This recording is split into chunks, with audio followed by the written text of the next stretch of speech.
Hi there, Tad Hargrave from marketing for Hippies.com, coming to you from a hotel in Vancouver. A while ago I did an Instagram video called about how rose-colored glasses can make red flags look like the white flags of surrender, and it wasn't totally clear for some people, so let me do my best to clarify.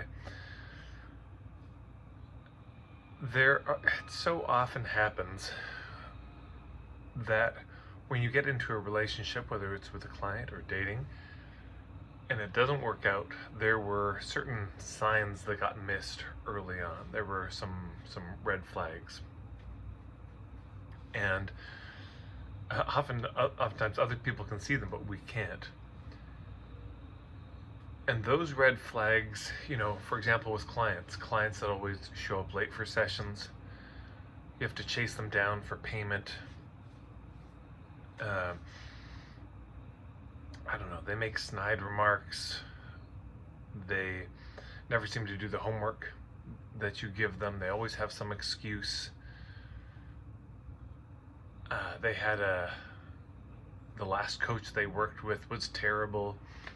In fact, all the coaches they've worked with were terrible. These are all red flags that if we could see clearly, we might choose not to take them on as a client. A client that just it takes weeks for them to get back to you on email. Well, anyways, you get the idea. But the challenge is, if we're desperate, then we can't see those red flags. When you put on rose-colored glasses, with the red tint, red colors look white in them. So you don't see them as red flags at all.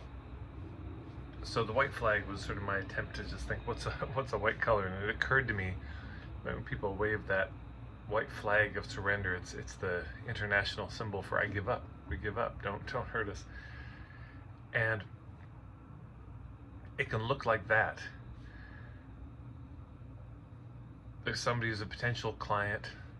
There's tons of red flags, but we're so full of hope. We're so full of desperation. We so need to get a client that when we look at that, we see them waving these red flags through their behavior. And if we were wiser, we would say, oh, they're really showing me who they are, so I better not work with them. But because we're so desperate, we just see them waving this white flag saying, I give up. Choose me, I'm not going to resist your advances anymore. I give up, I surrender to how awesome you are and to what a great deal this is and the inevitability of us working together. Hope is not helpful in dating. It's not helpful in marketing. I mean, my goodness, how many times in the romantic front have a number of us just pined for somebody for so long? We've held a candle for somebody, but we never talked to them about it. And if we had, one of two things would have happened. One, they would have confirmed that they shared the feelings, or the expressing of that might have sparked something in them where they said, wow, I never thought about this. Let me think about this. Maybe, and that could have started something. Or they'd say no. But instead we hold on to it. And so that's unkind to us. And it's the same with our clients. We can look at clients and think, oh, they'd be such a good client, but maybe the version of them in our head is a good client, but maybe that real person wouldn't be a good client, or not right now, not what's happening in their life. So hope is like those red colored glasses. It filters out a lot of information that would be good to see. So I suppose that's what I was trying to say. Hopefully that's clearer. I don't know if I know how to make it more clear. Other than hope blinds us.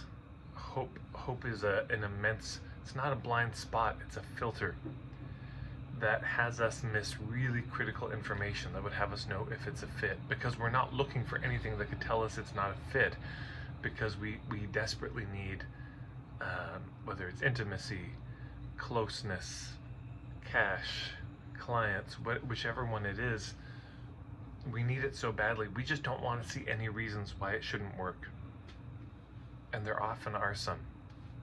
And those can be such trust-building conversations. somebody wants to be a client, but you're seeing a bunch of red flags, and you say, look, can we just have an honest conversation here? You say you want to work with me, but I notice, and you say this is a priority, but I keep noticing that you don't respond to my emails. You've been late for every appointment or canceled every appointment that we've set up. And, you know, when I see your social media, it seems to be demonstrating the opposite of what you claim to be committed to.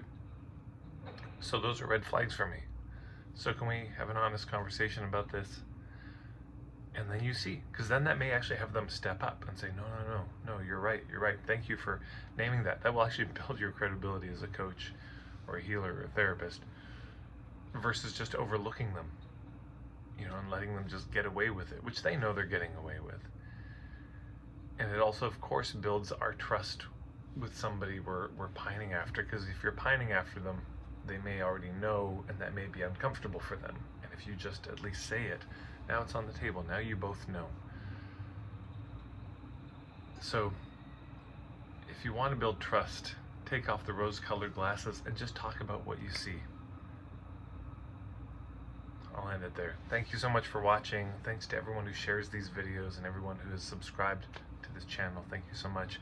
You can learn more about me at marketingforhippies.com. You can follow me on Instagram at marketingforhippies.